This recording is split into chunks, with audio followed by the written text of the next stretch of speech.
I decided to make a little how-to on replacing the PCV valve for a 5th gen Outback because once again on YouTube there's a plethora of information on 4th gen but still not a lot on 5th gen even though they're now out with 6th gen.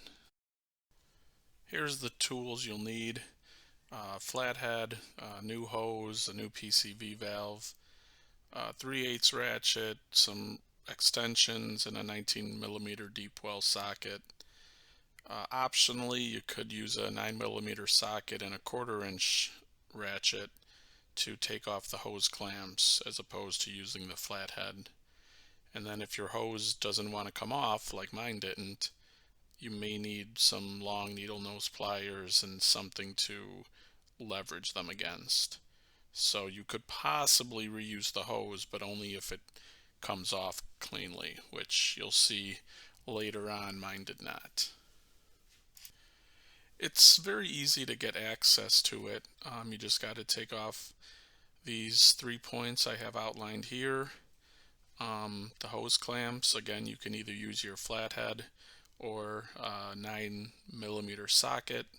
And then the one in yellow, I actually lost that a while ago, so I don't have it in there, but I believe it's just like one of those plastic popper screws that you can just pop out.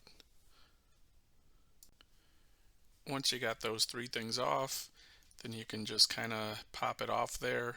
There is still something connected to it, so don't try and yank up too hard.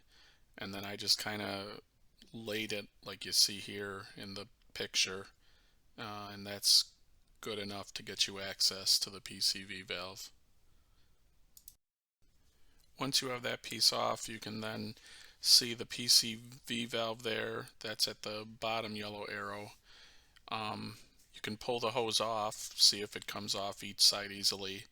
On mine, the top came off very easily, but the bottom did not, which you will see here in the next video.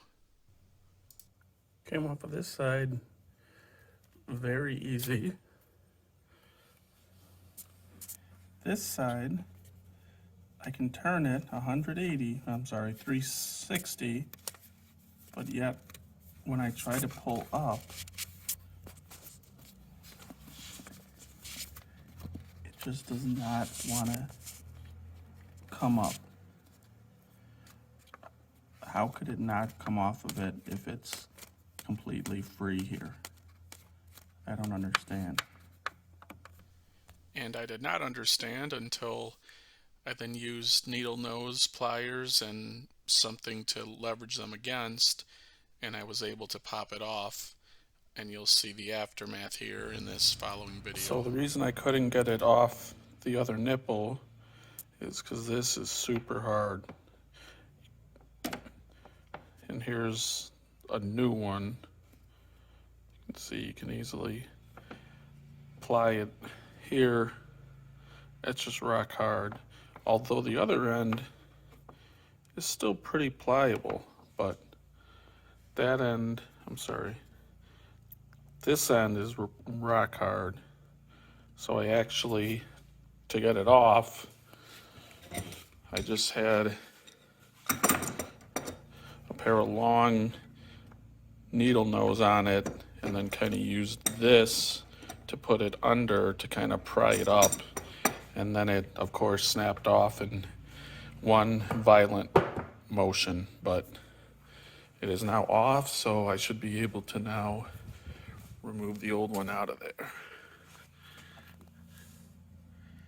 There it is. So once you're done yelling, screaming, possibly crying, and your hands are all scraped up, you should now have the hose off.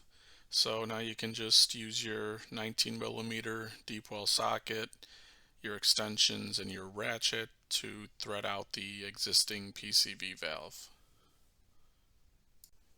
And then once you got the old PCV valve out, you can put the new one in and reassemble everything in reverse order. One thing of note is on mine I did put a little bit of anti-seize. I don't know if you have to or not, but I chose to. And then in the following video here, I'm just showing you what the new valve sounds like compared to what the old one does. And for what it's worth, after I put my new one in, it did seem like my throttle response was a little snappier, but that could be a placebo. Either way, I'm happy. So I got the old one out.